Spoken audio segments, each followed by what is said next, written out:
ang pinaka number one talaga na inyong gagawin, huwag sumuko sa mga pagsubok at galingan nyo, sipagan nyo palalo para makamit natin yung mga pangarap natin na gusto natin sa buhay. So yun na, kailangan natin talaga magsipag, huwag maging tamad, huwag maging maarte kung ano man yung trabaho na yung pagkaya.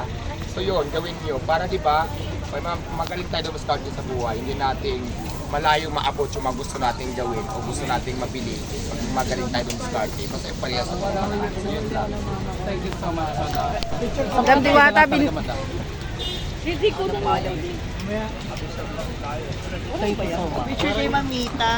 Gusto ka ni Mamita. Kuno mo kang picture. Madam Diwata, binigyan ka pala ng chance ni Mayor sa mga papers. Well, 2 kuno mo months akong picture. para ayusin ko lahat ng kailangan kong papels kung ano man yung mga hinihingi nila patungkol dito sa tindahan ko. So yun.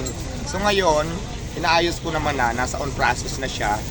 Eh siyempre hindi pa naman tapos din yung mga, kasi may mga ano yan eh, may mga Permit. alam mo na, mga permit tapos DTI. DTI, tapos mayroon pa rin sila mga tinatawag na titingnan nila, hindi pa naman tapos din sa akin, hindi pa 100%. So kaya wala pa, pero inaayos na, nasa on process na tayo ng yon yung mga kailangan nila. So yun.